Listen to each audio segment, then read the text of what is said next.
Good evening. Will this meeting of the School Board of Independent School District 279 please come to order? It is Tuesday, July 26, 2016, and the time is 6:05 p.m. Seated in front of you this evening, from my left to your right, is Director Jessica Craig, Director Bob Gerhart, Director Dean Henke, Director Jim Burgett, Director Jackie Gertz, and Superintendent of Schools, Dr. Kate McGuire. And we also have Director Linda Edom. Would everybody please stand for the pledge? Pledge allegiance to the flag of the United States of America and to the republic for which it stands, one nation, under God, indivisible, with liberty and justice for all.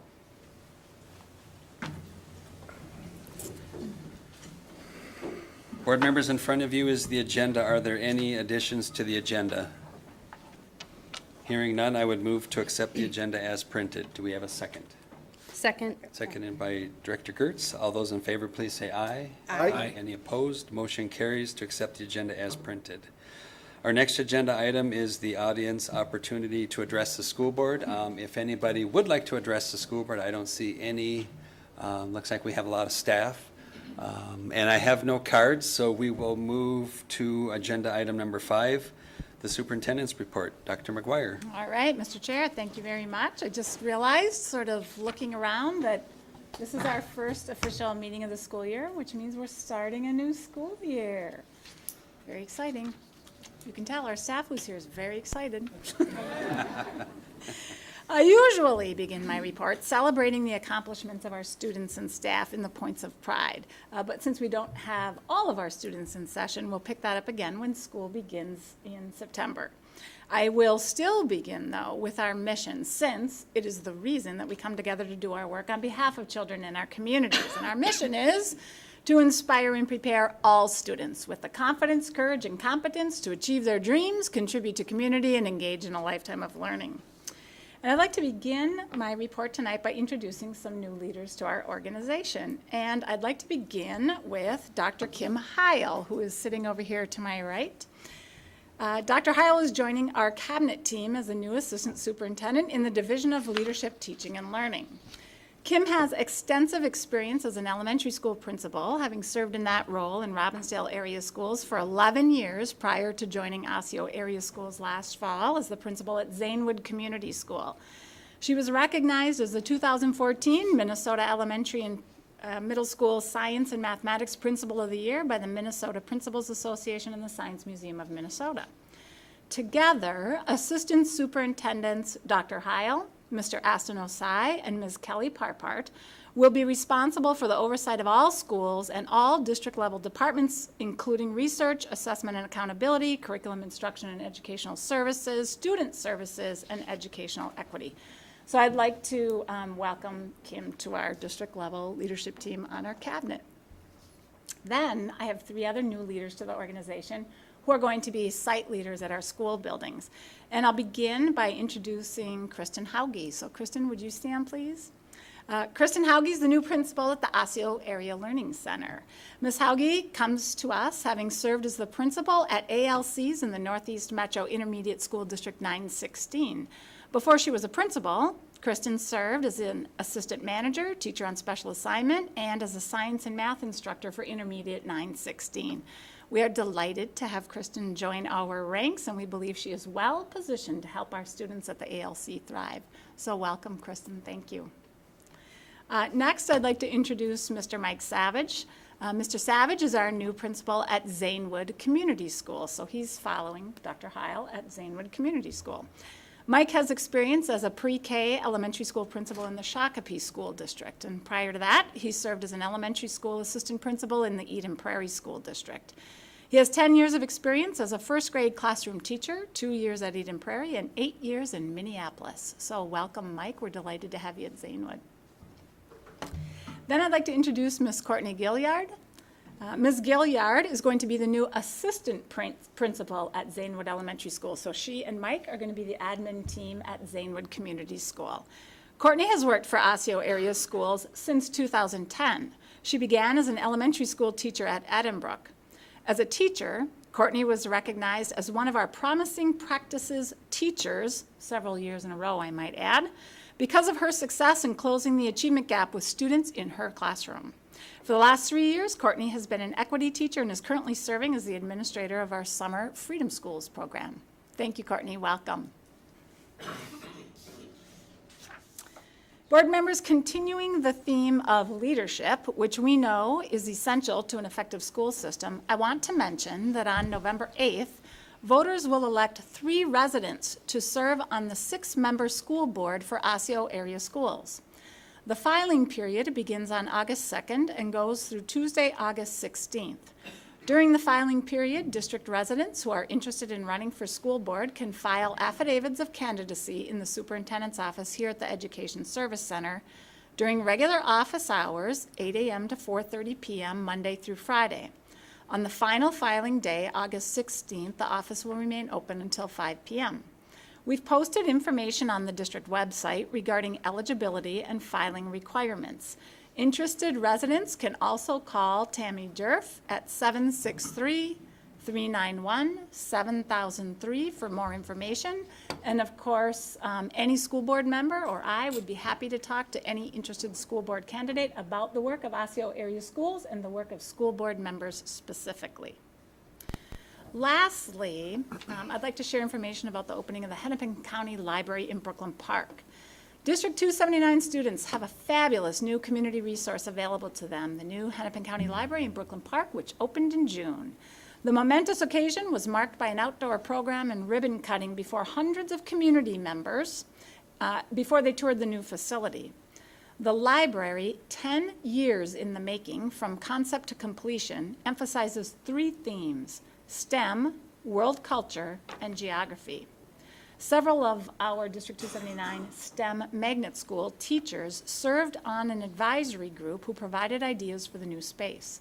The beautiful contemporary facility has 11 public meeting rooms, public computers, free Wi-Fi, a wonderful play and learn space for children, a music recording studio I learned this week, and a tech center for teens, and 2 stunning pieces of public art. As educators, we recognize the role that public libraries play in supporting lifelong learning. This library will serve all the residents of Hennepin County, but I am most excited about what it will offer the young people of Brooklyn Park, including those who attend Osseo area schools, 8,000 of whom live in Brooklyn Park. Thank you. Thank you for those reports, or that report. Our next agenda item is school board reports, and we have a June 21st, 2016 Policy Committee. Director Gerhardt. Thank you. The School Board Policy Committee met here at the Educational Service Center at 6 p.m. on Tuesday, June 21st, 2016. The School Board Policy Committee members Jackie Gertz, Jim Brigette, and I attended. Superintendent Kate McGuire, General Counsel Margaret Weston, Director of Education Equity Rev Hillstrom, and Director of Curriculum, Instruction, and Educational Standards Jeremy Willey also attended. Rev Hillstrom provided information about the process used to gather input from internal and external stakeholders about the need for and topics to address in educational equity policy. The committee recommended that staff prepare administrative procedures to accompany the policy and discuss next steps for possible adoption of an educational equity policy. Jeremy Willey provided information about Policy 621, record keeping / reporting / advising of student achievement, and Policy 626, standards-based grading. District 279 has adopted standards-based grading as its way to measure student progress and achievement. Those practices are reflected in Policy 626. Policy 621 does not reflect current practices. Mr. Willey recommended that minor changes to Policy 626 and repealing Policy 621. In support of that recommendation, staff provided proposed amendments to the administrative procedures for Policy 626 that will incorporate sections of the administrative procedures for Policy 621 that remain relevant. The committee discussed the recommendation and adopted it. Policy 621 and 626 are on the agenda later this meeting for first reading. Policy 621 is recommended for repeal. Policy 626 is recommended for amendment. Thank you. Thank you. And our next board report is the July 14th, 2016 Policy Committee. Director Brigette. Thank you. The School Board Policy Committee met here at the Educational Service Center at 6 p.m. Thursday, July 14th, 2016. School Board Policy Committee members Jackie Gertz and I attended. Director Bob Gerhardt was not able to attend. Superintendent Kate McGuire, General Counsel Margaret Weston, and the Director of Educational Equity, Rev. Hillstrom, also attended. Director Hillstrom attended by telephone. The committee reviewed the proposed policy on educational equity.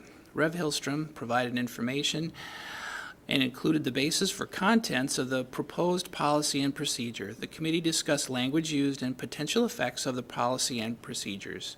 Subsequent to the meeting, it was determined that additional discussion was appropriate and the proposed policy will be included on a subsequent policy committee agenda. Thank you. Board members, do we have any other board reports? Hearing none, we'll move to our next agenda item, a presentation, Summer Learning, Staff and Students.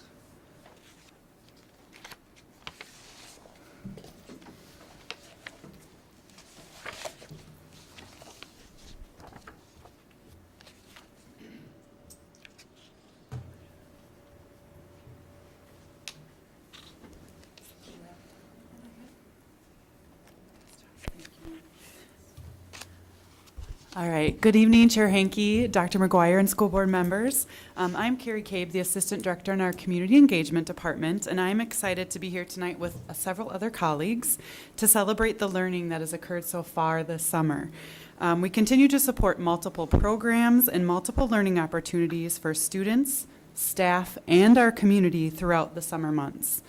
Our plan tonight is to share an overview of some of these programs and some of the learning opportunities with you while painting a picture of the intense and meaningful opportunities we are providing learners year-round here in Osseo area schools. Programming for youth began as early as June 13th this summer. So literally the Monday after school was out, we had students engaging in summer programming. And programming will run as late as August 24th at some of our sites. So extensive summer learning is happening all throughout the summer. We also continue to offer an array of opportunities, and we're going to share some of those highlights with you, as well as give you a few updates from what I just kind of hinted about last July when I presented last time. So this summer, once again, we've served over 5,000 students in multiple learning opportunities.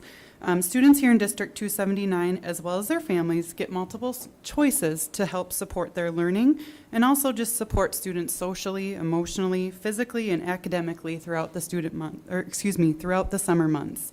We have again served multiple students in multiple programs. And one of the big things that's great to see this summer is we've had increasing enrollment in almost all of those programs. One area of program growth continues to be around programs that serve students that'll be entering kindergarten in the fall. So this summer, for instance, KidStop has 120 future kindergarten students enrolled in KidStop at multiple sites. And those students are getting to engage in different learning opportunities each day. Our enrichment programs have also offered multiple camps for students aged 3 through 6 this summer. Some of those happen to be Lego Adventure, Becoming a Detective, Storybook Island, Water Play, and then one of my favorite ones I joined the other day was Redbird, Yellow Duck, and Blue Horse Art Camp.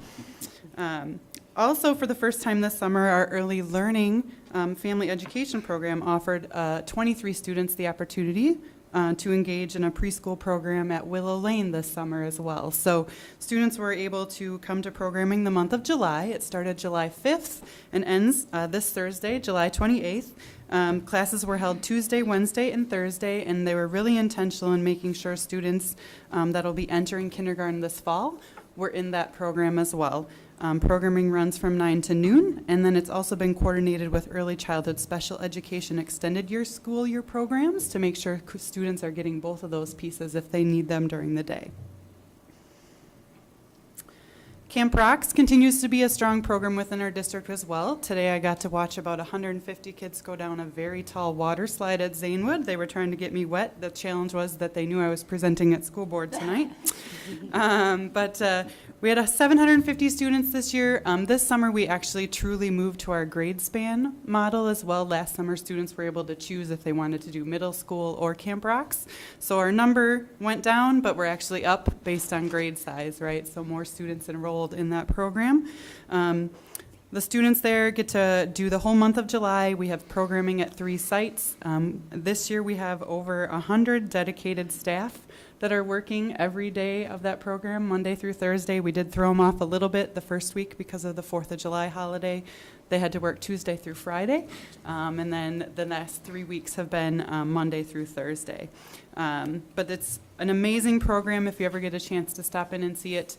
Constant learning. Some of my favorite things happen because teachers kind of get to theme their room. So one of my favorite rooms this summer is an amazing African room. The students have been doing African art, and the room is completely decorated with it. It's amazing just to see them get excited about the culture and the learning that's happening there.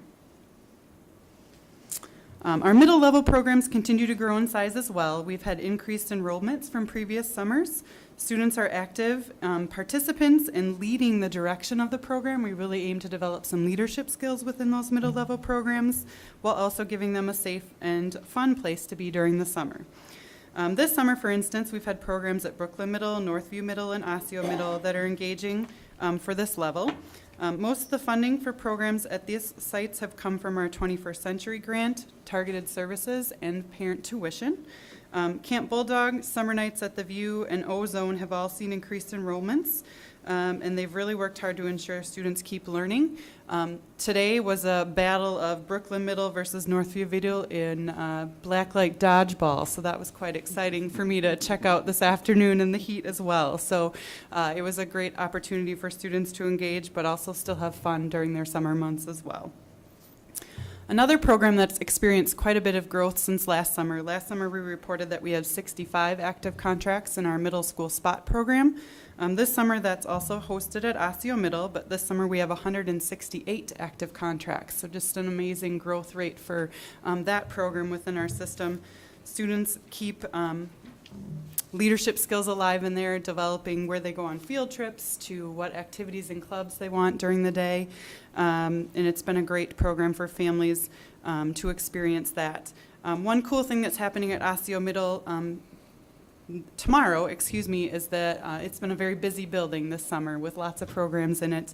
But our Ozone staff and our SPOT staff are combining to have the kids do a day of service learning. So they have a whole entire schedule tomorrow afternoon where they're doing stuff to give back to the Osseo community or different communities within the Maple Grove Osseo School District system. So it's kind of fun to see the staff collaborating when they're in those shared spaces as well, because we can't all be in every building this summer, so learning and watching them work together has been a great opportunity as well.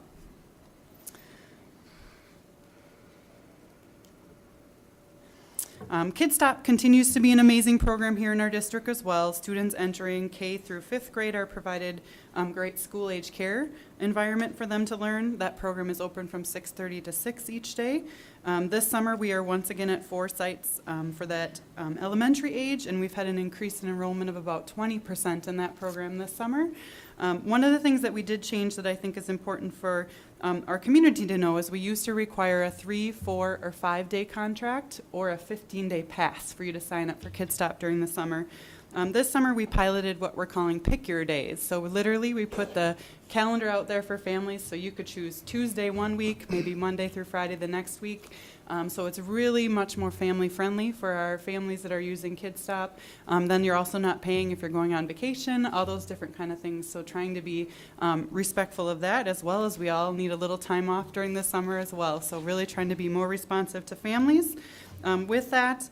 And then just some great partnerships that Kids Stop continues to have over the summer. Again, are engaging with Lifetime Fitness to have fitness trainers come in a couple times of the week to help the kids train for the 5K. So then the kids can engage in the District 279 Foundation Fun Run coming up on August 20th. So they get to train for that and register. They also have a great partnership with Minnesota Gopher Athletics. They come out and do stuff with the kids. I have a kindergartner at one of our Kids Stop sites, and he came home, "Mom, do you know who the Gophers are? We met them yesterday." So it was kind of fun to see his excitement. I grew up in Wisconsin, so I don't necessarily talk about the Gophers too much, so we had a great conversation about that. And another really cool partnership this summer is they've partnered with Pinky Swear, an organization here that's local in the Twin Cities. They've actually branched national.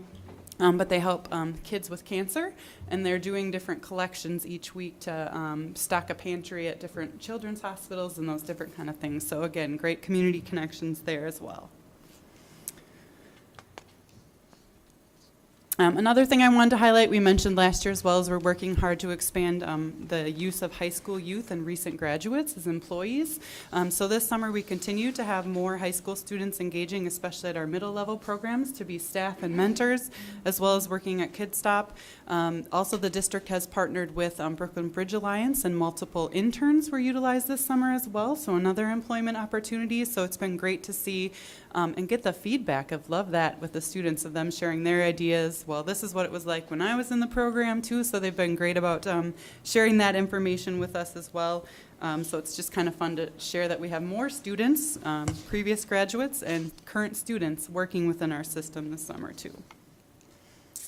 And then the last thing I wanted to share is after school was out, call them students, they're adults, but they're students as well, but we had our ABE graduation June 15th, and I got a little update from our coordinator there. So it was at Park Center. Bob Gerhardt and Brian Severson Hall helped with the oversaw the ceremony. Over 100 members and family members, friends, and staff were there to celebrate the accomplishments of 27 Minnesota State Diploma and GED graduates from Osseo area schools. A speaker spoke about his experience in the program, how having ABE as an option in his life allowed him to complete his education after he thought it was too late to get a diploma. Since then, he has enlisted with the U.S. military and is building a strong future for himself and his family. An EL class walked over to the event as well from the Northwest Family Service Center to celebrate the accomplishments of their peers and to be inspired. The night was a celebration of learners and families who know that it's never too late to get your high school credential. Each year, Osseo Area Schools Adult Basic Education serves over 1,500 adults seeking to improve their English, obtain a high school credential, and strengthen their basic education skills to pursue post-secondary and employment options. So I'm going to share the presentation here, so I would like to welcome Dr. Rev Hillstrom, Director of our Department of Educational Equity, to continue the presentation for you.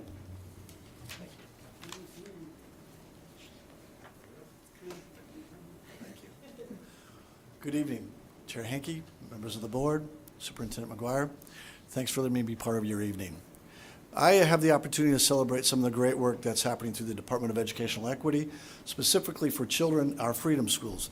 This year, I don't know how familiar some of the community is with Freedom Schools, but Freedom Schools is part of the Children's Defense Fund programming, and Freedom Schools is a wonderful opportunity for 200 of our students here in our community to be able to have a summer intervention around reading, specifically around reading, that's culturally responsive and culturally relevant. This year we continued our programming at two sites, Birch Grove, which has historically been where we're at, and Park Brook Elementary. Again, we served 200 scholars this year with this integrated reading curriculum offered. It's not only culturally relevant, but it's developmentally appropriate, scaling a wide range of students, and we've had wonderful success in the last 3 years. The video here that I want to share gives us just a brief moment to see what Channel 12 had to say about our programming this summer and be able to hear from community and students alike.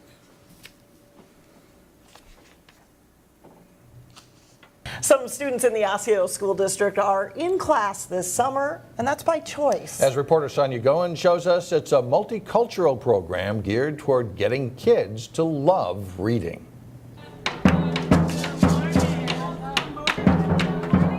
Students are engaged even before they walk through the front doors of Birch Grove Elementary.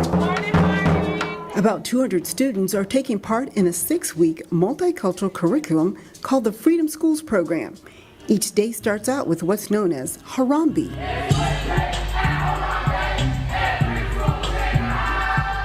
The assembly includes motivational dances and songs about positive affirmation. I have a brilliant brain.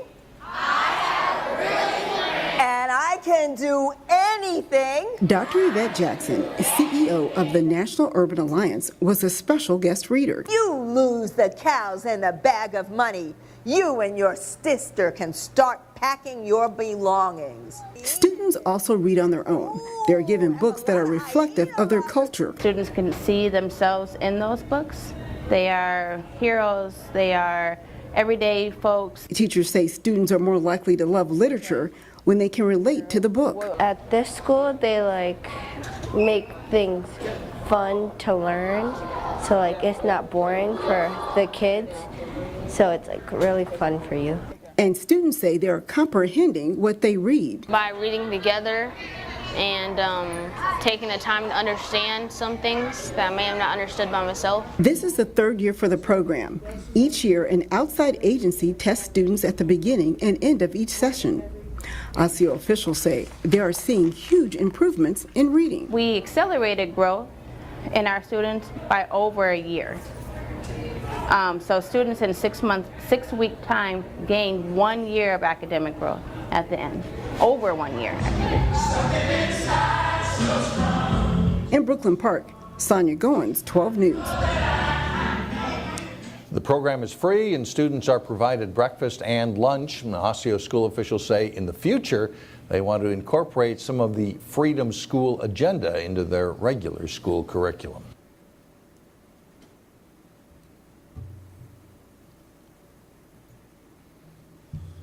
This sets up a natural transition into our adult learning that was provided through the Department of Educational Equity.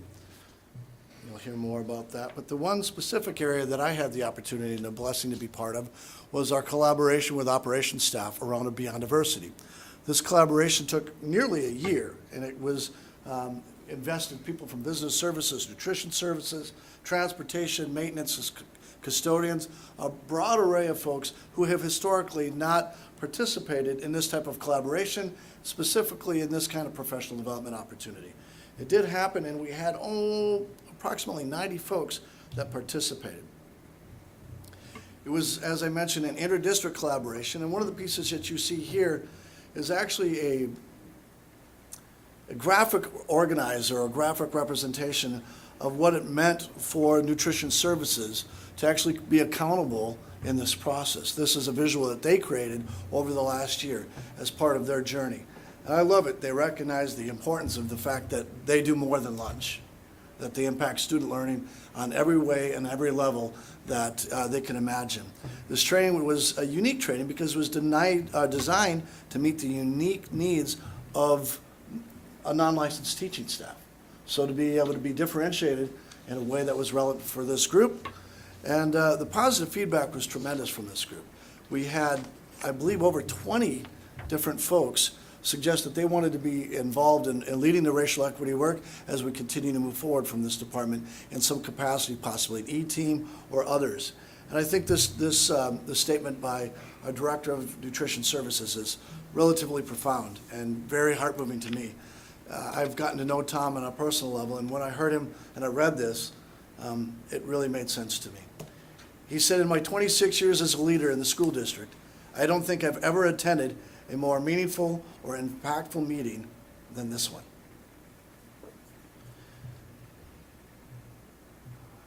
We also had a part of an opportunity with NUA, and I'm going to invite my colleague, Ms. Jill Linnae, Assistant Director of Student Services, to present at this point. Thank you.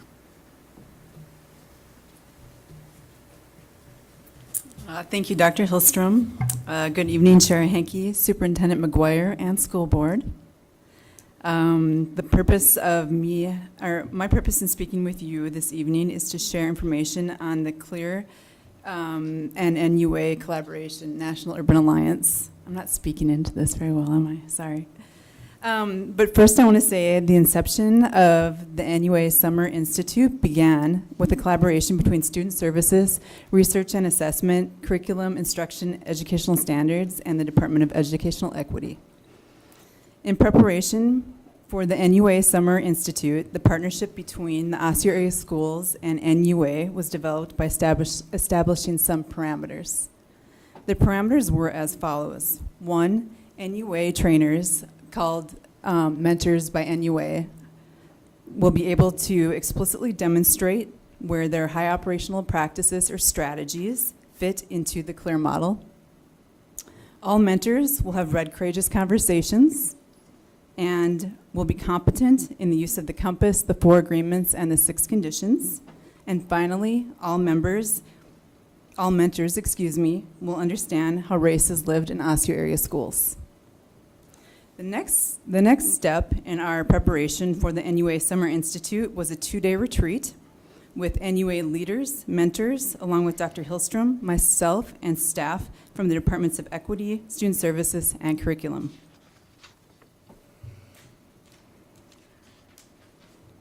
The 2 days were focused on ensuring that 1, NUA mentors were competent with the parameters previously discussed, and 2, Osseo staff clearly understood the work of NUA.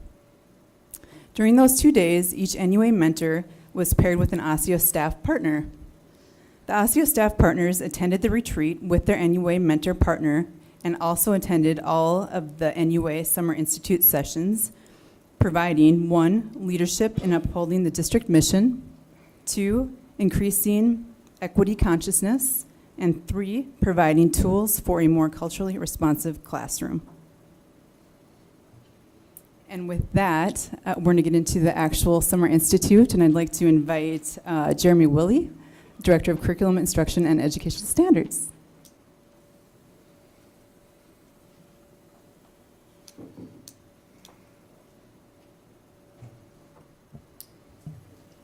Good evening, Chair Henke, school board members, Superintendent McGuire, and cabinet members. In considering our various adult learning experiences, teachers and leaders in the Osseo area schools had an opportunity to participate in this past summer.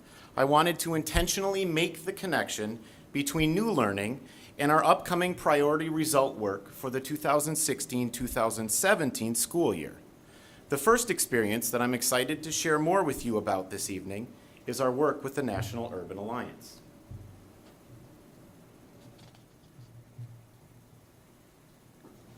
As we consider the CLEAR model, it is evident that this tool has provided our district with the foundation for transformational system change to occur. Through its intersection with the high operational practices from the National Urban Alliance, teachers and leaders within our system had an opportunity to engage in professional learning that has the potential to accelerate the transformation of instructional practice in every classroom for each student. This summer, teachers and leaders had an opportunity to participate in one of 2 3-day professional learning cohorts. In grade band specific learning groups, educators had the chance to actually engage in culturally responsive learning activities themselves, strategies that they could tangibly take with them and apply in their classrooms with students. At both the onset and culmination of this 3-day training, participants were asked to identify to what extent their beliefs were in alignment with the beliefs of the Osseo area schools that through positive relationships, rigorous learning experiences are created involving higher order thinking and critical analysis to address real-world issues. After participating in this professional learning, as you can see, beliefs changed by nearly 20%. When asked about the extent to which teachers felt prepared to actually use these new strategies as a result of this learning, a shift in over 67% of respondents occurred. Lastly, as a part of our pre-assessment and post-assessment of this professional learning for educators, the Wordle provided illustrates some of the words most frequently referenced in open-ended responses. One can clearly see that through this invaluable learning experience, students are truly at the center more than ever before.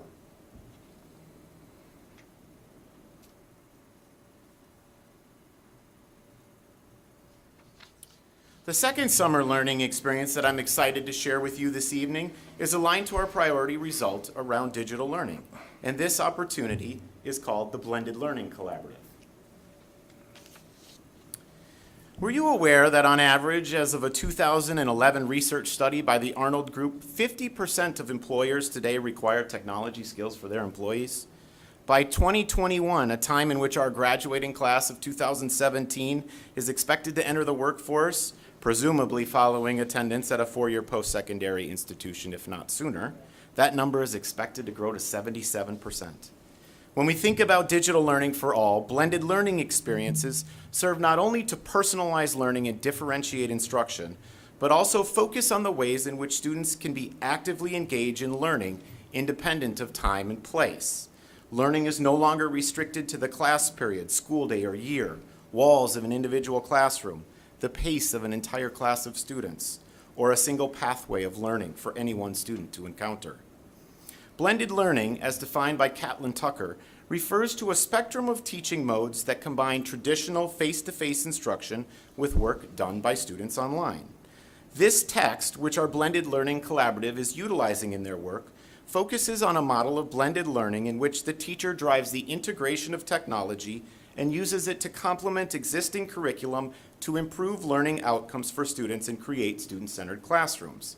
This, too, is in alignment with our priority result for 2016-2017. The Blended Learning Collaborative, a group comprised of teacher leaders within the Osseo area schools, is a collective of high school teachers looking to learn more about the various ways in which they can effectively weave blended activities into more traditional face-to-face type instructional environments. The hope in this group is to continue to develop blended learning opportunities and courses for students to engage in and be successful.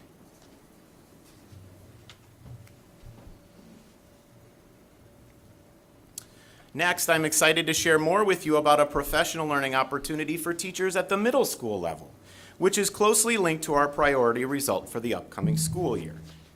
What do we really mean when we think about differentiated instruction?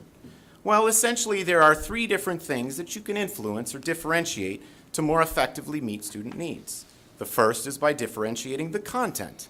Content is comprised of the knowledge, concepts, and skills that students need based upon the curriculum. By differentiating the process, teachers effectively change the ways in which students are asked to make sense of the content. Finally, product differentiation is probably the most common form of differentiation, and it involves a range of products students complete to demonstrate learning. This helps to illustrate what teachers can differentiate.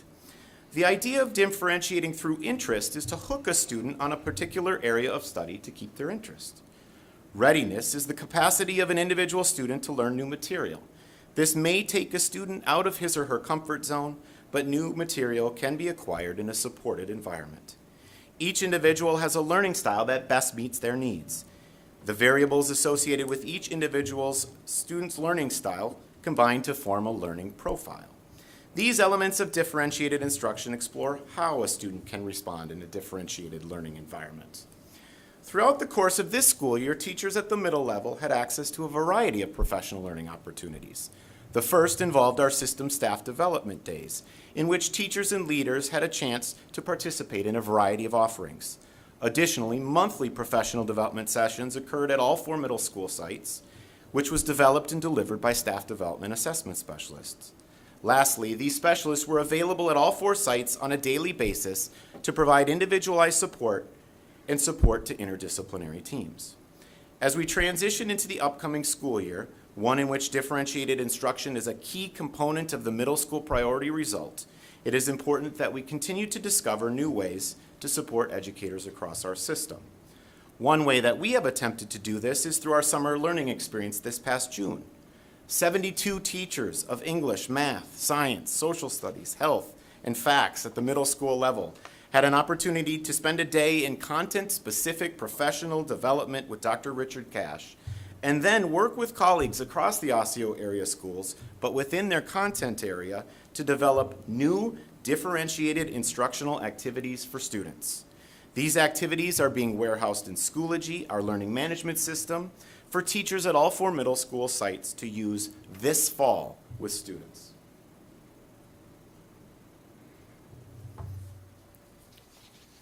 Lastly, a few additional learning opportunities occurred for educators across the Osseo area schools this summer. The Minnesota Math and Science Project was 2 40-hour trainings with 52 elementary teachers participating. And the goal of this grant-funded project is to increase the math achievement of all students by helping teachers become more adept at teaching number sense. At the middle school level, writing teams were formulated to develop new elective offerings for students scheduled to begin this fall. Grade-level elementary teams met to create standards-based instructional activities in online classes in Schoology for students in 3rd, 4th, and 5th grade. Finally, a new course offering at Park Center Senior High, Spanish for Native Speakers, involved a collection of high school educators visiting a site in another system, networking with educators outside of the state who offer a similar course, and engaging in the course development process this summer as well. At this time, I'd like to transition back to Jill, who will close our presentation.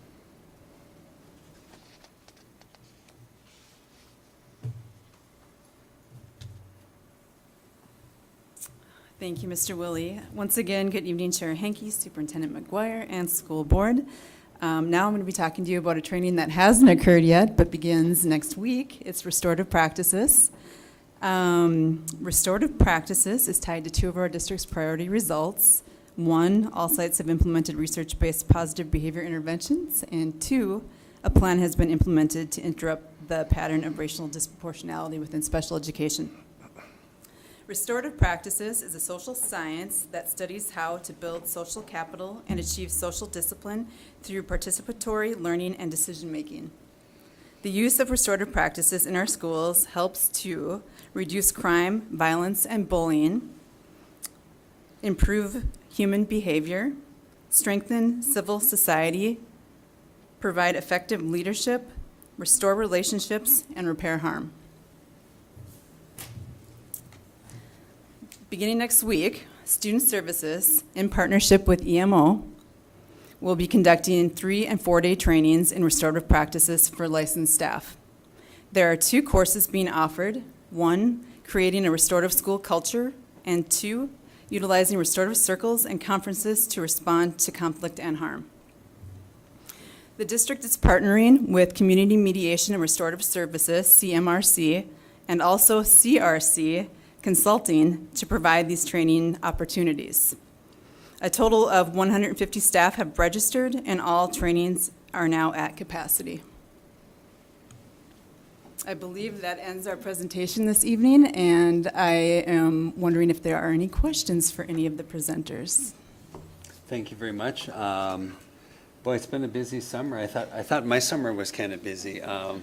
Usually we kind of look forward to things being a little quieter, but a wonderful presentation. Board members, do you have any questions or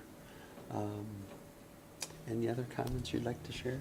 Chair Hankey? Yep, go ahead. Thank you, Jill, Jeremy, Rev, Carrie. I appreciate the presentation. Well done as always. I had my oldest children had the privilege of attending one of the Camp Rocks drama camps this year, and they absolutely loved it. My youngest or middle child got one of the starring roles, and when the camp was over, she literally was crying because she overcame her fear of public speaking. And I just thought, what a great opportunity to teach these kids something that they wouldn't learn throughout the academic year. And so I'm really grateful for that summer program we have here in our district. I would encourage parents out there to sign their kids up. I was able to sign and register my kids up on my phone, super easy, and it was really great. So thank you so much for your work. Sure, thank you. Yep. Just a quick comment. Rewinding to the portion about adult basic education graduation. I'd just like to express my thanks for being allowed to be a participant in that event. And what a great group of people. I absolutely am a huge fan of what we're doing with ABE. I'm really glad to see that we were able to give those students a formal graduation, cap, gown, the whole bit. They deserve it. Everything that they got, they absolutely deserve. I wish I would have taken my kids to this because I get to listen to them talk about how hard it is to go on their path towards graduation, and then get to listen to these students who are not in that school groove, and they're older than average, and they're holding down a job, multiple jobs, a family, all sorts of other things standing in their way, and they still managed to get to graduation. And the student rep that gave the speech that ended up in the military, fantastic. I mean, that was something to be remembered for the rest of my life, and I'm so grateful for having a chance to be there, and I hope that I can be there again next year.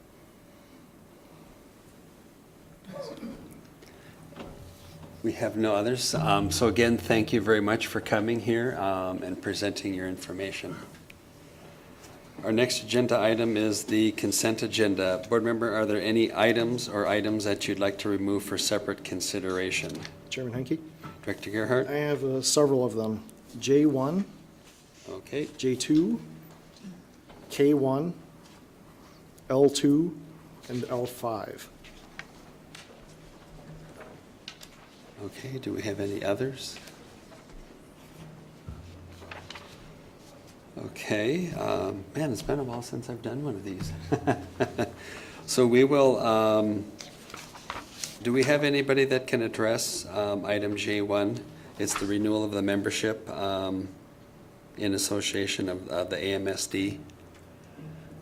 Dr. McGuire. Mr. Chair, would you, or Director Gerhart, would you like me to speak to general information about AMSD? Is there a specific question I might answer? What would be helpful? I think that it's more a matter of, I just wanted to make a statement on both J1 and J2. In general, I'll cover both of them in one blanket statement. I will be voting to support both of these. It's more a matter of, I think we're coming into this meeting without what I would consider adequate information about what exactly we're getting out of these contracts. At least I don't feel like I fully understand what we're getting for our money on both of these items. So since I have not had a chance to bring that issue up previously, and we have not had a fair chance to discuss it, I'm going to go ahead and give this my support, but I would like to engage in that conversation, say, before the next time this issue comes up. Chair Henke, I would just like to say I completely agree with Bob on this. Some of these contracts, instead of just rubber stamping them from year to year, I'd like to review what we're getting out of these contracts and just discuss it as a board, whether that takes place in a work session. But moving forward, I'd like to discuss some of these contracts. Okay.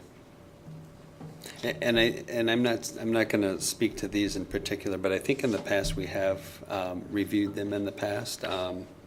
But we can certainly do that. And we also had L2 contract between this. K1. Okay. Contract for professional services, Gene Morrison, fiscal year 2017. Director Henke? Yep. Director Gerhart. This is a similar situation. I'm not sure what we are spending per year in this contract. I see the amounts in the hourly fees that are in the contract, but I'm not really sure what the bottom line is. And I'm seeing, hourly charges of $325 an hour. I'm seeing things like $6,000 per day, but if you divide that out, that's the equivalent of over 18 hours constituting a day. I'm just really confused by some of the numbers in this contract and, just the price tag that's associated with them. So I'm not comfortable with, these amounts and, what exactly we think that we're getting out of this. So I will not be supporting this contract at this time.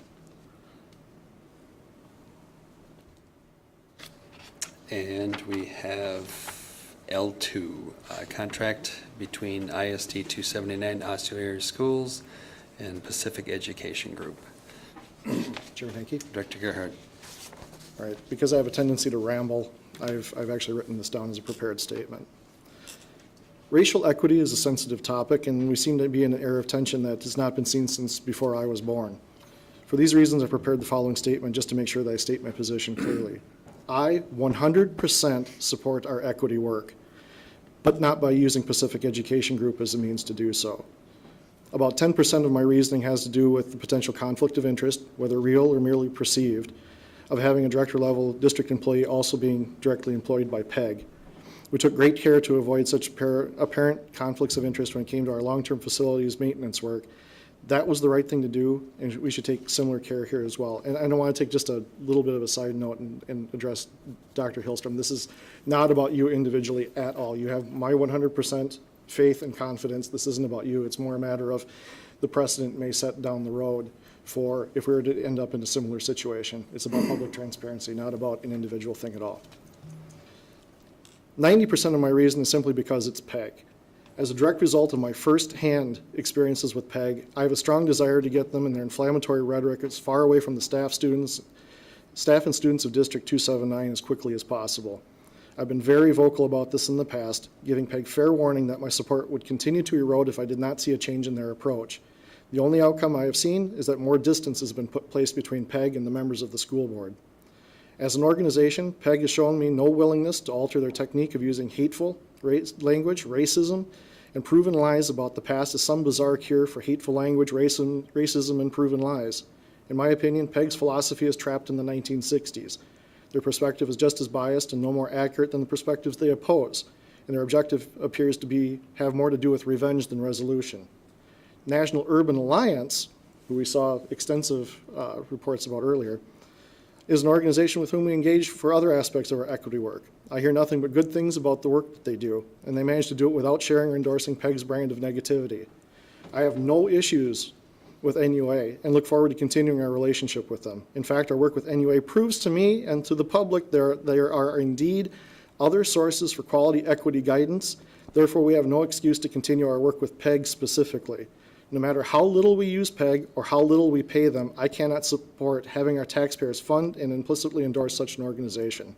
So in summary, my support for our equity work has never been stronger, but my patience with our district's relationship with PEG as an individual vendor has now been exhausted. As in the past, I will be withholding my support for this contract, and I encourage my fellow board members to do likewise. Thank you. And I apologize, I should have handled these agenda items a little bit better. So what I'm going to do is I'm going to move the consent agenda excluding J1, J2, K1, and then L2, and then we'll do those all individually. So I'll move the consent agenda with those items removed. Do we have, so the items removed are membership for AMSD, MSBA, Gene Morrison contract, and Pacific Education Group. Did I get it? Oh, and did I miss one? L5. L5, I am sorry. Okay, so also removing item L5, resolution relating to the lease purchase financing for the Schedule 4 Master Lease Purchase Agreement with Apple. So with those consent agenda items removed, do we have a second? Second? Seconded by Director Gerhart. All those in favor, or any discussion? Hearing none, all those in favor, please say aye. Aye. Aye. Any opposed? The motion carries on those consent agenda items. And now we'll get back on track. So with J1, we've heard some comments on the AMSD. Are there any other comments or questions on J1? And so I think, so what we'll do is potentially at a future work session, we will, we'll probably put out some of the contracts. If folks need more information, then we can kind of review. I know in the past, just generically with AMSD and MSBA, it is our school boards associations that they'll do lobbying and communication, on behalf of us down at the state capitol. So that's kind of my high-level knowledge. So are there any more questions on item J1? So hearing none, so I'll move consent agenda item J1, the renewal of membership in the AMSD for fiscal year 2017. Do we have a second? Second. Second by Director Burgett. Any other comment or discussion? Hearing none, all those in favor, please say aye. Aye. Aye. Any opposed? The motion carries to accept item J1. We'll move to item J2, renewal of membership in the MSBA. Do we have a second? Second. Second by Director Burgett. Any discussion? Mr. Chair? Director Burgett? I know a little less about AMSD, but I am consistently impressed with MSBA, and I think that is our organization. That's what really helps to provide training and support and knowledge and background for school board members. So, in particular, this one is important to me. Thank you. Any other comments? Director Henke? Director Gerhart? Just because I didn't address item J2 specifically.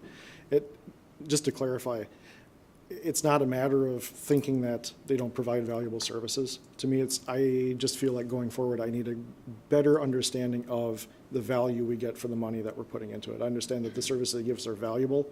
Are they valuable enough to justify the price tag? Thank you. Any others? So we have a motion and a second. Any other discussion? Hearing none, all those in favor, please say aye. Aye. Any opposed? The motion carries for the renewal of the membership of the MSBA. The next agenda item under the consent agenda is item K1, the renewal of the contract for Gene Morrison for fiscal year 2017. I will move that agenda item. Do we have a second? Second. Seconded by Director Burgett. Any discussion? I know in the past yep, go ahead. Director I would just Brigette? mention that the services that Jean Morrison has provided us in the past are usually based upon professional development. And in particular, I've found that her services are very useful in helping leadership, both the cabinet, school board, and other leaders in the district to work together effectively and be more effective in their jobs. And I'm using effective at least 3 times now. But I think these things pay off. If you can get perspective on where other people are coming from and how best to work with others, that does pay dividends in the long run. And so I would just, now while I agree with Director Gerhardt's comments on we don't have an upper bound necessarily in the contract, I think that they've used this service judiciously in the past, and I trust we'll be doing that in the future as well. Thank you. And I know I'll just share, most of my experience with Jean Morrison has been with the school board, and then school board working with the cabinet. And so I've found it very valuable, and haven't gone down the path of your questions with, like the daily seminars and stuff. So we'll get more information on that at a later point. Any other comments or discussion? Director Edom. Sure, Hinky. I would like to say that I have also found the services provided by Jean Morrison to be very helpful and very effective in terms of helping board members to develop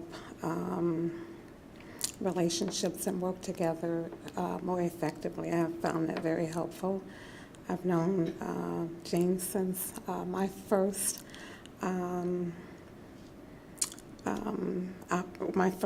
experience with the school board back in 2004, 2005, and there was a lot of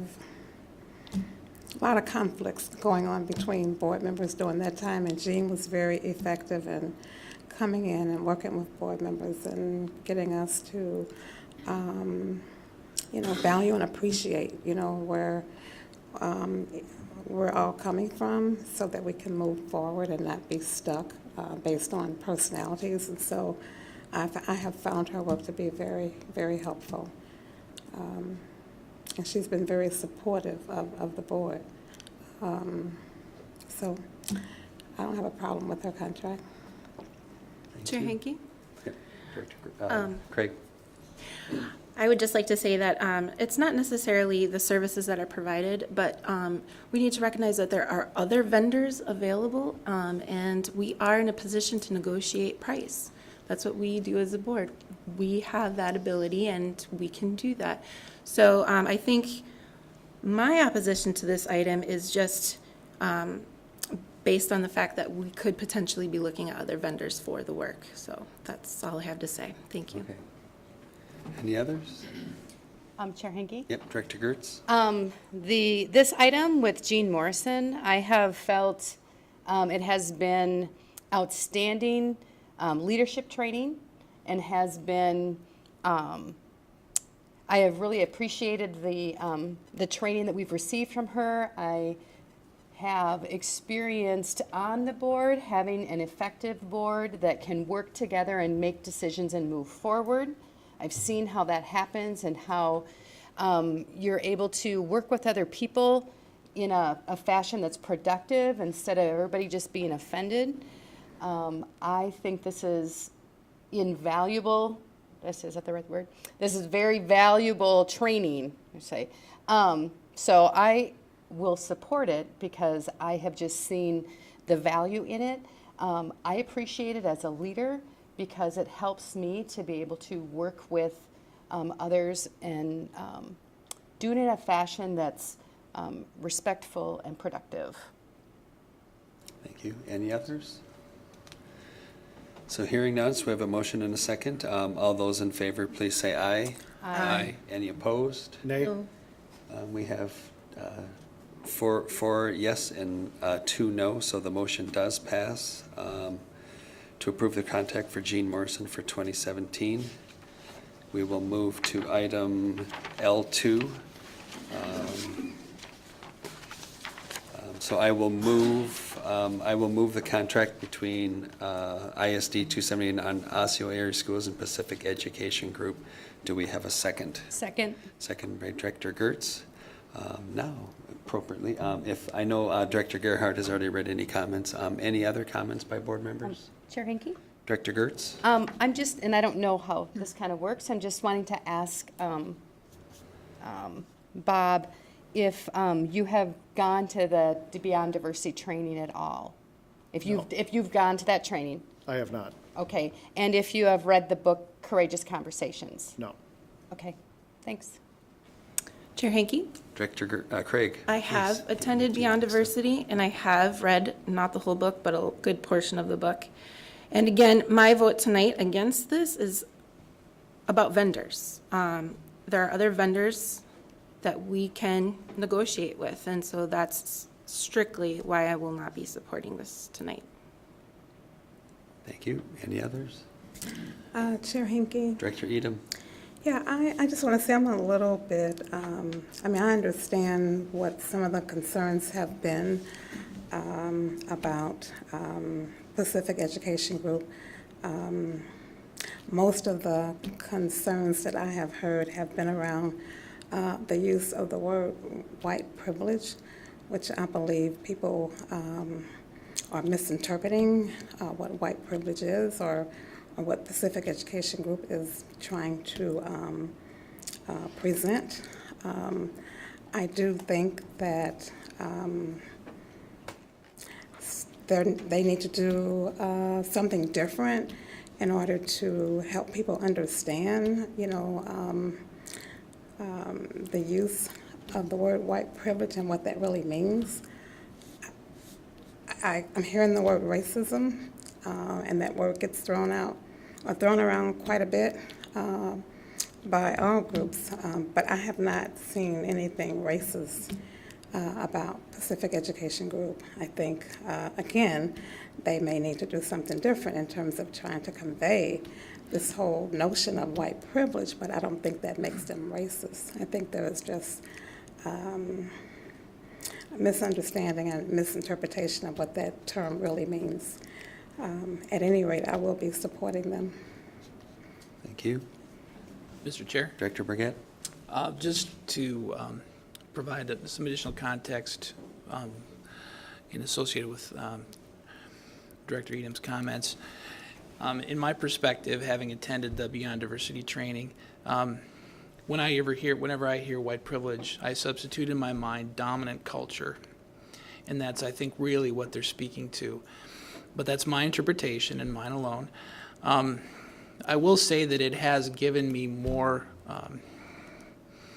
confidence in not shying away from discussions about race, and I think that's helped me on my journey. So on the one hand, some of the rhetoric, I think I like to see it fine-tuned, but I think we're moving in the right direction.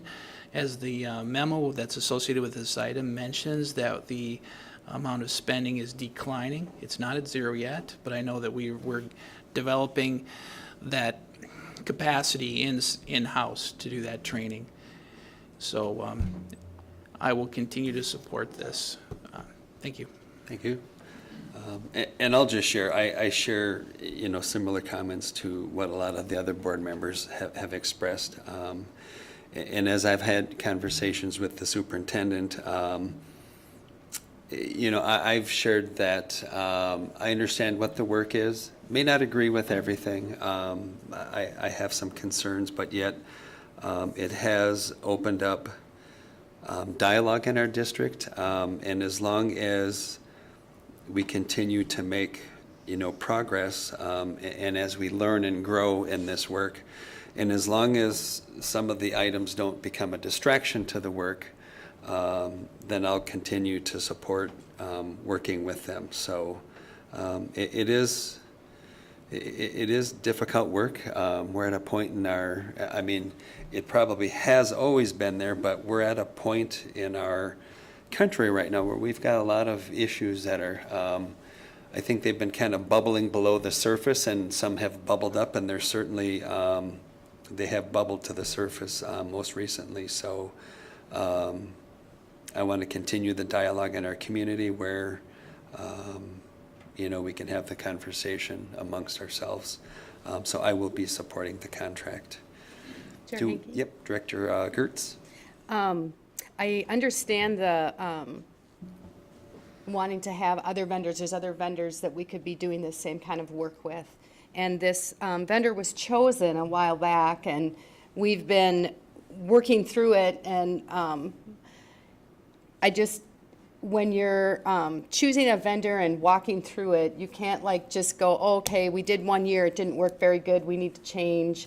So I am wanting to see us continue to walk it out still continue to, and see if we can measure progress. I really have enjoyed the work that we've had with Pacific Education Group on the fact that we're able to have common language and have conversations around race and have that common language so that we can have the conversations with each other. That is something that I really like about it. I understand about getting other bids and other contracts and other people that we could be using, but I also don't want to keep hopping from thing to thing to thing, because how can you really measure if it's really working if you're not giving it adequate time to live out? So I will be supporting it because I want to continue seeing this continue to grow, and so I'll be supporting it. Any other comments? So we have a motion and a second. All those in favor, please say aye. Aye. Any opposed? No. So we have 4 yes and 2 no. The motion does pass to continue the contract between Osseo Area Schools and Pacific Education Group. Our next one is item L5, and it's a resolution relating to the lease purchase financing. So I'll get this in the correct order. So I will move L5, the resolution relating to the lease purchase financing, Schedule 4, Master Lease Purchase Agreement, dated July 1st, 2014 with Apple. Do we have a second? Second. Second by Director Burgett. Ooh, it's a tough night. So now I'll open up to questions and comments. Mr. Chair? Director Burgett. Sorry, Director. I got everybody's like, oh, anyways. I guess a couple weeks off will do that to you. Director Gerhardt, sorry about that. Thank you. I apologize.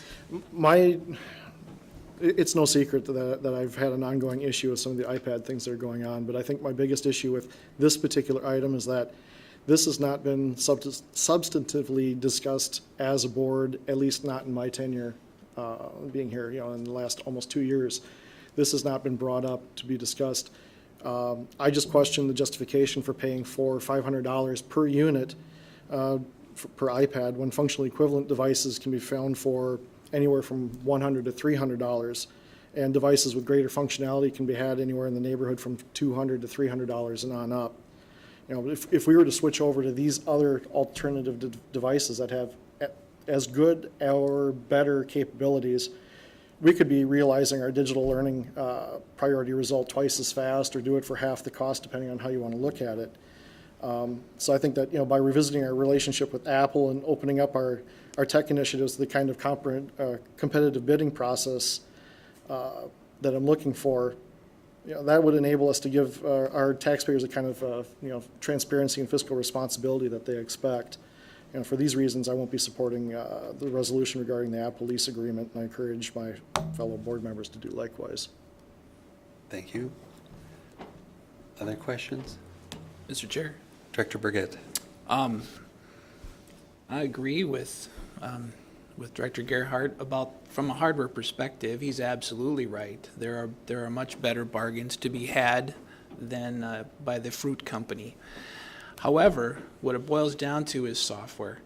The software applications, by and large, the educational market has gone to Apple, and so you have unfortunately, you have a wider selection of applications that are on iOS. And also, this is the fourth schedule of the rollout, and trying to find equivalent apps with the same user interface on 2 different devices in the same classroom is an additional level of differentiation by our instructors that I think at this late date I wouldn't want to introduce. But so those are the reasons why I'm going to continue to support this. Thank you. Thank you. Any others? Mr. Chair, am I allowed a response? Yep. Director Gerhardt? Director Brigette brought up a topic that is, again, part of my resistance to what's going on right now with our tech initiatives. Right now, we're kind of in a self-perpetuating cycle. We're going to buy Apple devices because they only have the software. We invest in the software and the professional development to use the software, which makes it impossible for us to change hardware devices. So we're trapped in this monopolistic cycle. We can only buy things from Apple or software that runs on Apple. One thing that's been a huge thorn in my side for a couple of years now is we continually see presentations given on Adobe Voice. Adobe, separate company from Apple. Not an educational piece of software per se, but it's only available on iOS. Now, if we have that entrenched in our system, we can't switch to a competitive device, even if it's half price. Because, now we have to waste those many thousands of dollars we put into professional development for Adobe Voice or fill in the blank with another piece of iOS-only software because we can't walk away from that.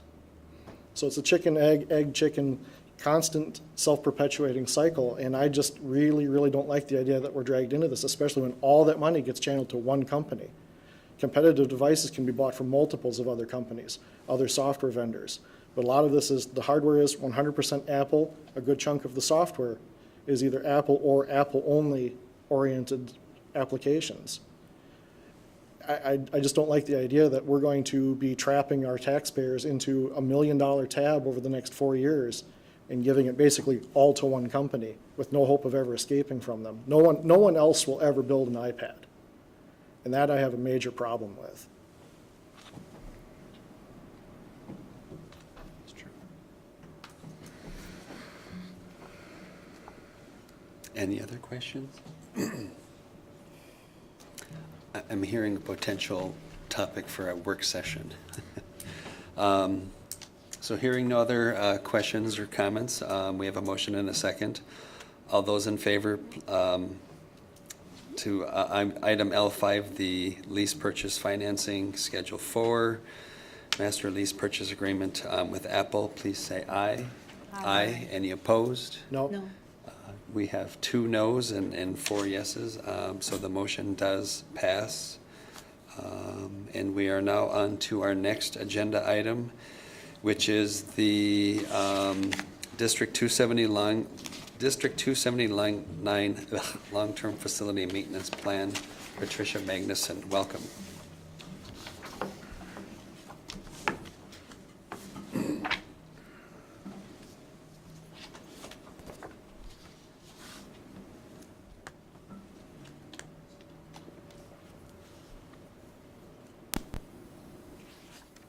Good evening, Chair Henke, Superintendent McGuire, and school board members. Tonight, we request that the school board take action to approve the district's long-term facilities maintenance plan, and Dale Carlstrom, the Director of Facilities and Transportation Operations, and I will provide an overview of long-term facilities maintenance and describe the process that led to tonight's recommendation. Long-term facilities maintenance is about protecting the capital assets of our school community.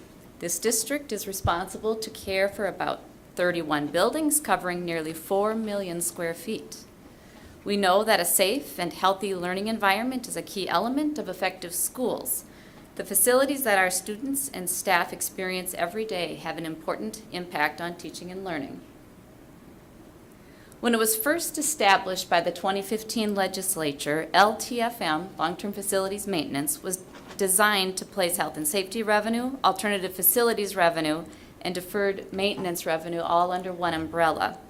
The 2016 legislature added remodeling costs for voluntary pre-kindergarten to the items that can be funded using LTFM revenue if a school district's application for voluntary pre-K funding is approved. Our district does have an application pending for voluntary pre-K funding.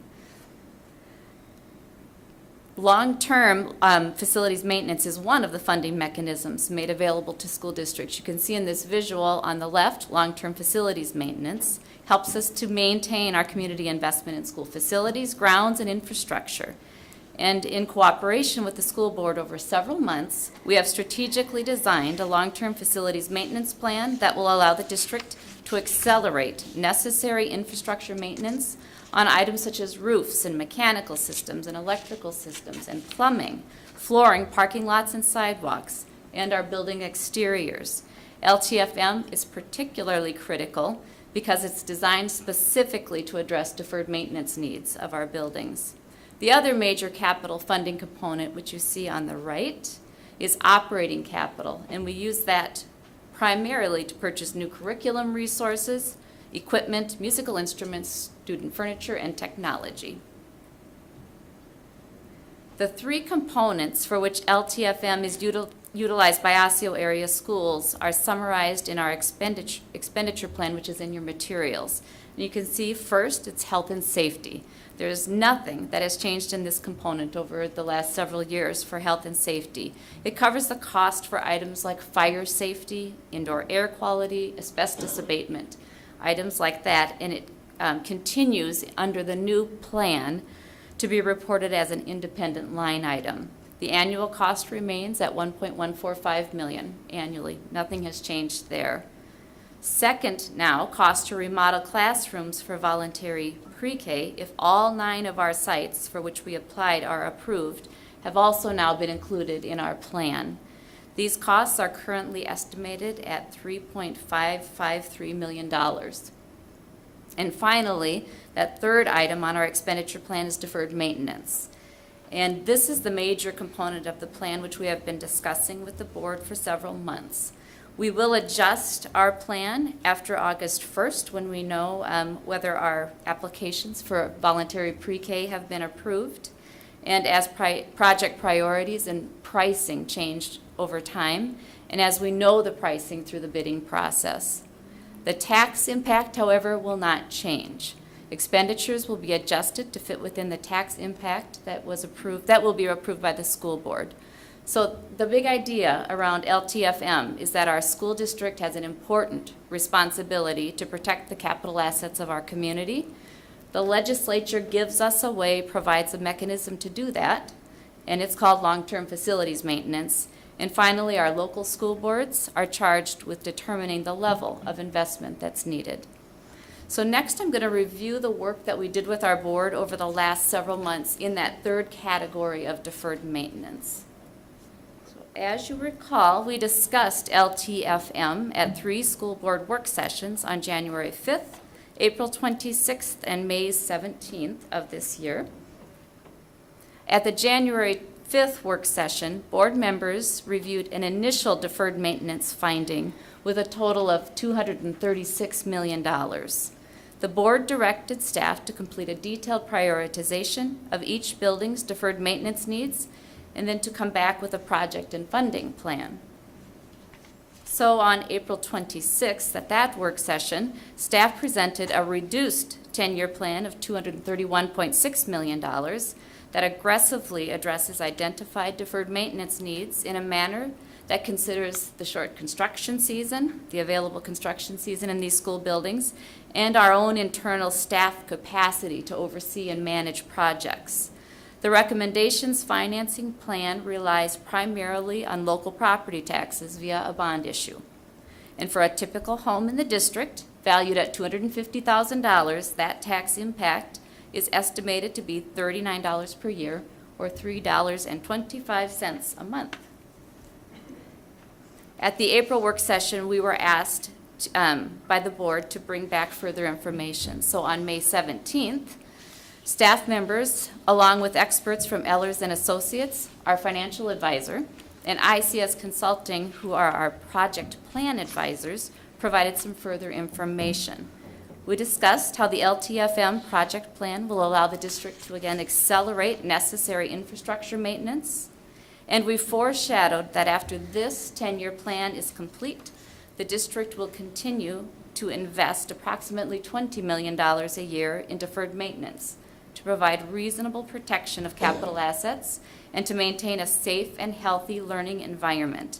And I want to underscore that that annual investment of $20 million is an estimate based on the best information we have available at this time, and of course that will be subject to change as that time arrives. We also discussed on May 17th some comparable district data, and what we learned is that while previous maintenance budgets for Osseo area schools have intentionally held facility-related taxes relatively flat, those investments have been below the average of our local benchmark districts and below the national industry recommendation for schools' facilities. A more significant investment is necessary to protect our community's capital assets. And again, we looked at the numbers, and our further financial analysis confirmed the tax impact at $39 per year on a $250,000 home. At the conclusion of the meeting, the school board directed staff to proceed with the project and financing plan as recommended, and that is the plan we bring forward tonight for your approval in accordance with that direction. At this time, Dale Carlstrom, our Director of Facilities and Transportation Operations, will talk about how we prioritize the plan. Good evening, Chair Hinkey, board members, Dr. McGuire. Over the past several weeks, we've worked closely with ICS Consulting to prioritize the expenditure plan to incorporate the accelerated accomplishment of critical infrastructure maintenance. Our interest was to use our time and funding as efficiently as possible. We spent time in conversations with building engineers and others with years of experience with deferred maintenance and projects in Osseo area schools. The first priority was identified as those most critical infrastructure conditions which, in the event of a failure, would likely disrupt our ability to continue operations. The second priority was placed on the acceleration of components that, if replaced, would lead to reductions in costs, operating costs. The plan also continued the annual deferred maintenance cycle at all sites for items such as parking lots, roofing, recommissioning, plumbing, flooring, finishes, and electric lights. Once these components were identified by site, the next decision was the manner in which to stage the projects. Our plan is to stage annual projects by site, completing all of the deferred maintenance items for a site, rather than completing a type of deferred maintenance throughout the district.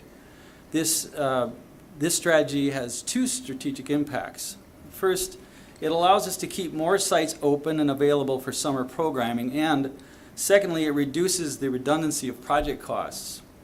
For instance, if we remove a unit ventilator from a classroom, we would need to repair the resulting wall and floor damage. It would be efficient to have the trade complete the repair permanently in a manner that would complete the job, casework, flooring, finishing, and that sort of work. Here's an example of a decision-making process for Osseo Middle School. Osseo Middle School requires a boiler replacement, as this decision triggers other decision points. Do we convert the steam to hot water? If so, repiping from the boiler room to the classroom is necessary. Do we replace the unit ventilators with VAV units, a different distribution system? If so, we need to install ductwork throughout the building. Do we then replace the ceiling and the walls as part of the project?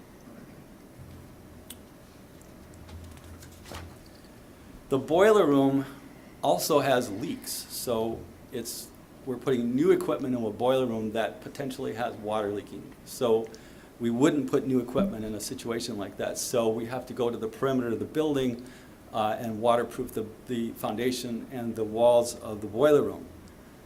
Outside of the boiler room is the transformer and the transformer pad. The transformer has to be moved to do the excavation work. In order to do that, we need to pull the transformer out. The transformer is dated. The associated switchgear with the transformer is dated. So you can see the progressive snowballing of parts and pieces that need to be changed. So this example shows that our strategy to take an entire building is more efficient in that we can take out and knock out an entire building and all the associated portions of that with this strategy.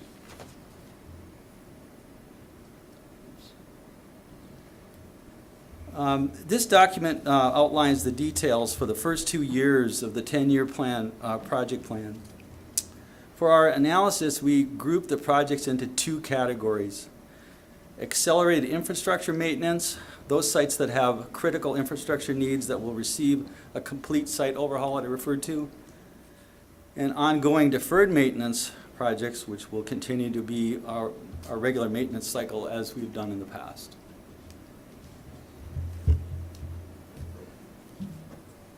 Thank you, Dale. I'm just going to jump back to the tax impact and show you again the document prepared for our financial advisor, Ehlers and Associates, and it outlines the estimated tax impact of the LTFM plan for several types and valuations of property. And again, it's the same tax impact we've discussed over the last couple of board work sessions, $39 per year on a $250,000 home.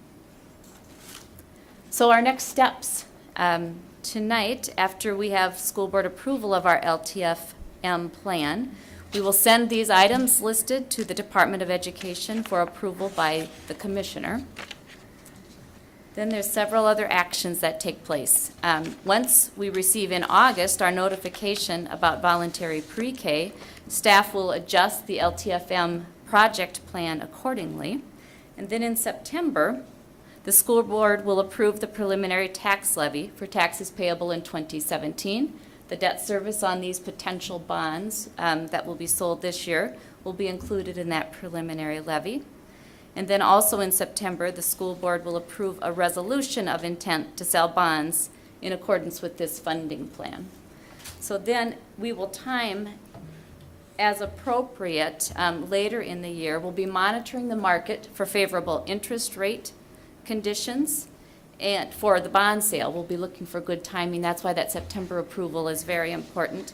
And then we'll be looking for a favorable project bidding conditions. We want enough lead time to lead up to summer projects, but we also want to look for good times in the year that we can bid and to get the most favorable bidding conditions. So we'll look for an appropriate time. So then, of course, the school board would be asked to award the sale of bonds once we've found that favorable market, and staff will prepare bids and quotes, and of course the board would have to approve any formal bids that we take out.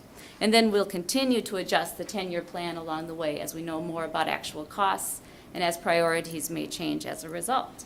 And then finally in December, the school board will approve the final tax levy that was set in motion by your September action, and that will be for taxes payable in 2017. This is a well thought out plan, and we have certainly appreciated the board's attention to all the details and your guidance along the way as we've thought this through. Your direction has been really helpful to us, and it's a plan that's aggressive and strategically designed to begin to meet these long-term facility maintenance needs of our buildings that we are taking care of in this district. And at this time, Dale and I can take any questions that you might have about the plan. Thank you, Patricia and Dale. And yeah, the board has met and at least three, four times in work sessions to review this information. I just had the one question on the 3.5 million for the pre-K. Can you just, I'm just not recalling a lot of details around that one. Can you just say a little more about that work? So can you just clarify, you're wondering what makes up the 3.5 million? Because in my mind, I'm thinking, okay, so when we did the grade span and we did the all-day K, we're kind of like maxed out for space. And so I'm just not recalling a lot of the details on the pre-K. Yeah, this is, for the majority of it, is about adding restrooms that are suitable for pre-K students, for the most part inside of the classroom, so that a teacher doesn't have to exit the classroom to accompany a child to the restroom. That kind of plumbing and infrastructure can be costly, and the $3.5 million includes all 9 sites. And what we did was include sort of the maximum budget that we might require, because we didn't have sufficient lead time to do a really detailed analysis in order to get that application in. Once we know actually which sites are approved, we'll be able to go in and define and refine those costs a little more. And that work would most likely be done next summer. Okay. Thank you. Mr. Chair? Yeah, Dr. McGuire. Ordinarily, I don't interrupt. I might add just a little bit more context to that to jog your memory. This is the last time I give you July off. You probably don't recall, because it was at the end of the legislative session, which was in May, or whenever the legislative session ended. And part of the appropriation for K-12 education that was given by the legislature in this session was an appropriation for voluntary pre-K. However, there was not budget capacity in the legislative appropriation to allow all school districts in the state of Minnesota to access that appropriation. So the Department of Education and the legislature determined that applications would be necessary by school districts who were interested in expanding pre-K to access the appropriated dollars. Because our school district has had a strategic priority to expand access to pre-K for a number of years, and we've slowly been doing that, cobbling it together, as we did kindergarten before all-day kindergarten was approved. We knew that this was a really significant opportunity for us. The MDE put out to the school districts 3 segments of dollars. The Minneapolis-St. Paul had a pool of dollars, the suburban metro had a pool of dollars appropriated, and then outstate or rural Minnesota had dollars appropriated. And then they ranked elementary schools by eligibility on a number of criteria, which included free and reduced lunch and so forth. Osseo area schools, you might recall, had 6 of the highest ranked out of the top 14 ranked schools in the suburban pool of schools eligible for these dollars. So that means we have significant levels of poverty in our schools, in that we ranked, we had 6 schools in the top 14. So we believe we have an important opportunity to expand pre-K to low-income families in our highest need schools. And what the legislature did, which was not clear at first at the end of the, surprising I know, was not clear at the end of the legislative session, was how those dollars were going to go to school districts. At first, we believed it was a grant opportunity. As MDE clarified in June and July about those dollars, we realized it was actually an appropriation that will come in a per pupil weighted way, just like we get dollars for other students. So it'll come as a regular revenue stream if our application is approved. The other thing that they did was they expanded long-term facilities maintenance, which never included opportunities for us to do remodeling of buildings. It was always about deferred maintenance. But they were trying to figure out how to get school districts who qualified access to the regular revenue for pre-K, and then they had to figure out how they were going to allow us to renovate facilities. And the mechanism they selected to do that was through long-term facilities maintenance, which has never been used for this before. We didn't learn that until, I want to say, July. Mm-hmm. And then we learned that the application was actually due, or the long-term facilities maintenance application is due to MDE by July 31st. So both of these things are new to all school districts in Minnesota as a result of the 2016 legislative session. So if our application is approved, we'll have an opportunity to promote voluntary pre-K for families who need it at limited sites. The revenue stream for that will come through our regular weighted pupil mechanism from the state. And if there are facility renovations that are necessary to accommodate those new students, the mechanism to do that is long-term facilities maintenance. So MDE has advised school districts, because we don't know if our application is going to be approved yet, the timing is off. MDE has advised school districts, put in the total dollar value that you predict some renovations might be. Once you're notified whether or not your application is approved, back off on it, or you adjust it so that the total dollar value is what the board approved. So that's some context from the end of the legislative session. But it wasn't clear to school districts until June and into July how it was going to work exactly. So your question is on target about not remembering it, because we learned, that they were providing written guidance to school districts after the application notice was put out to school districts. So they're trying to figure out how to do it as well. Okay. So we have the existing space that we're already using for pre-K. It's just remodeling them to make it more efficient? I don't recall the detail, but we'll be hopefully adding students. I think we have the capacity to add maybe 240 students to be served. Right. These aren't additions to the school buildings. Right, They're they're just not remodeling to additions, yeah. accommodate pre-K. Okay. Thanks. That's what, Thank okay. you. And thank you for clarifying that piece, because I'm thinking, man, I look at all those documents and I don't recall 3.5 million for this, so thank you. Board members, other questions? No questions, but I'd like to make a statement. Should I wait? Sure, certainly. Thank you, Great. Chair. Thank you, Chair Hanke.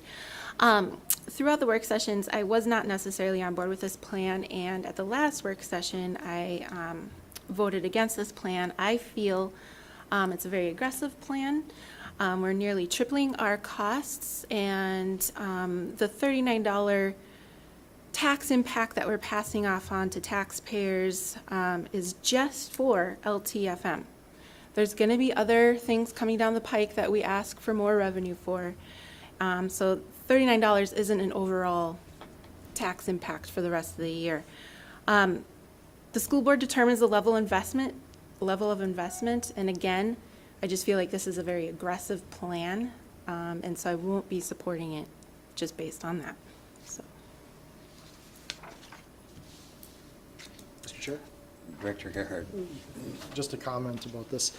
I just hope that the public would realize that how we got where we're at right now has not been through any lack of responsibility on anybody's part. I think that we've gotten to where we're at based on a lot of people for a lot of years, decades worth of previous boards and administrative people trying to do the right thing, trying to save the taxpayers money, trying to put off a cost till tomorrow. And we're just kind of at a point where we've done that literally for decades, and we're behind. Sometimes doing the right thing doesn't always end up to the right result. And the way I've kind of looked at it for myself is, imagine you were to go home and you think that your house is in pretty good shape, but if you were to have to sell it tomorrow, you'd have to have somebody come in and do some sort of audit, and they'd find every crack in the foundation, every leaky pipe, everything that you've kind of become colorblind to over the years, and suddenly you'd have to fix it. So you go in and say, I need to paint that wall. Well, you can't paint the wall because it's got a crack in it. Why does it have a crack in it? Well, you discover you have a leak in the roof. All of these things that you've put off a little bit, maybe I'll do it tomorrow, maybe I'll do it when I get that next paycheck, and they all build up to a certain point. And that's kind of where we're at. I'm forgetting what the exact numbers are, and I'm not trying to put anybody on the spot. When our consultants came in, they said that the average spend for a facility is what, like 7% of the operational expenses or something like that per year? Not 7%. 6, 7, it was something like that. Right. And we've been spending 4%. So we've been doing our jobs, we've just been just a hair behind the whole time, and that's been building up over the years. And that's kind of where we're at right now.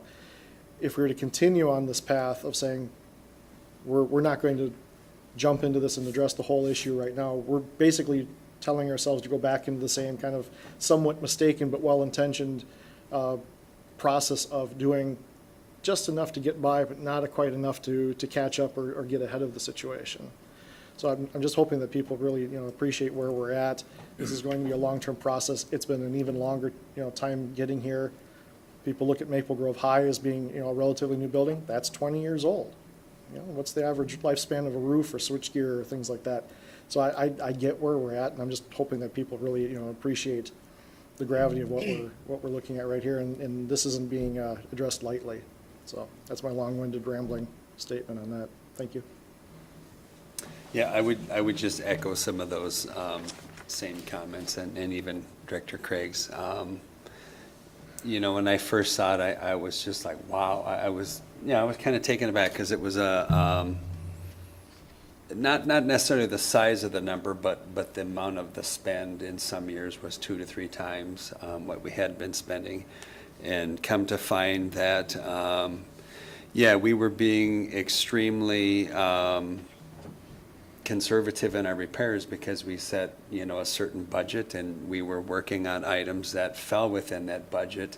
And kind of in your example, when you really start to look at the overall facilities, there are things that we could have been doing, but we just put them in the queue a little bit further down the line. So now we're actually addressing some of the items probably in a more timely fashion and not hoping that they make it to their replacement, maybe in 2018. So I'll support the measure. Chair Hankey, can I Director follow Craig? up? Yep. We went from extremely conservative to very aggressive, and I feel that there could have been a middle road. We could have negotiated a little bit less, but the board is 5-1 on this, so I just wanted to throw that in there.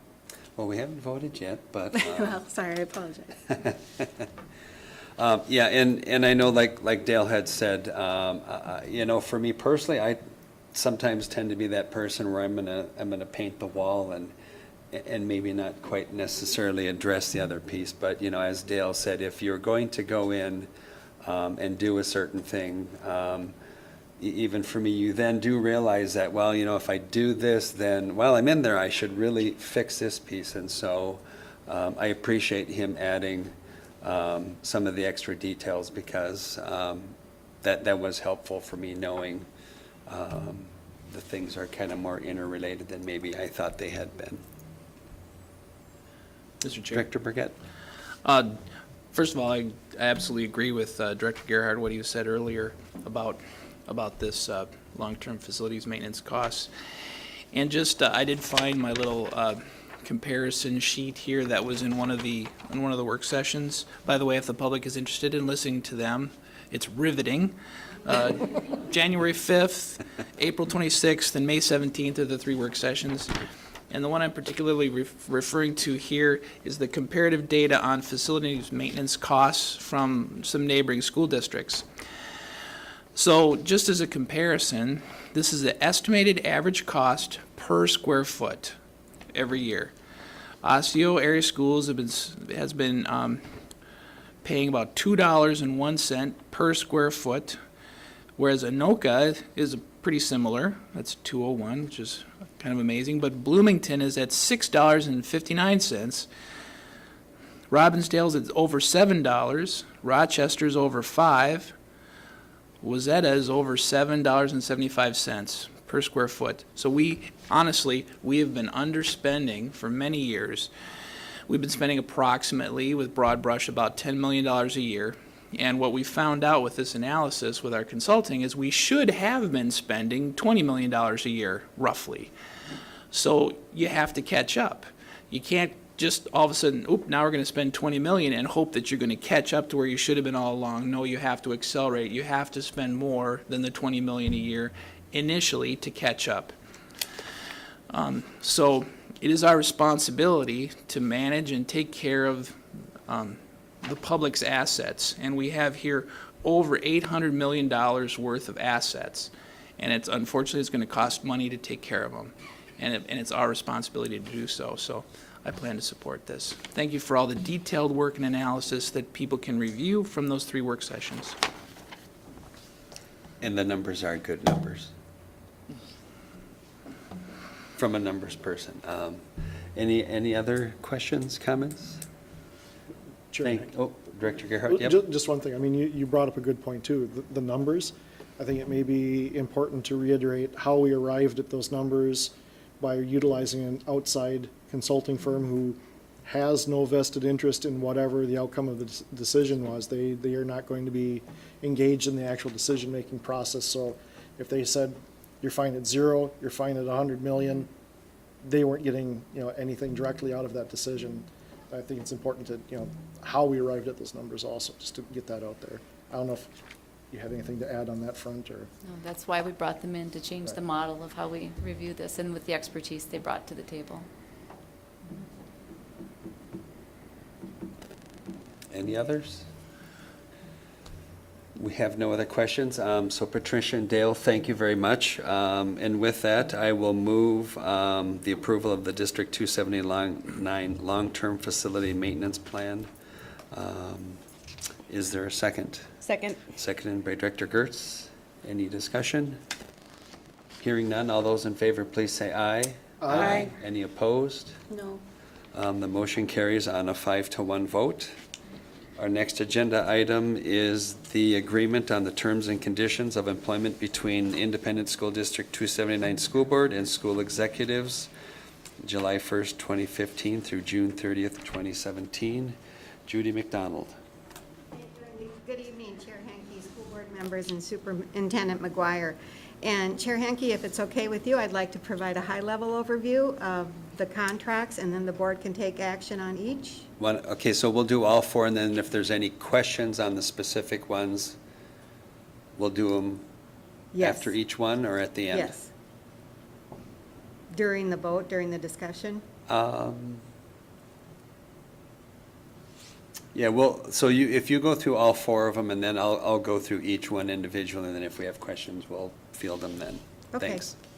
So on the agenda this evening for school board action are recommendations for approval of one individual contract, Mindy Matuzik, as well as 3 employee group contracts, school executives, directors and confidential managers, and equity staff.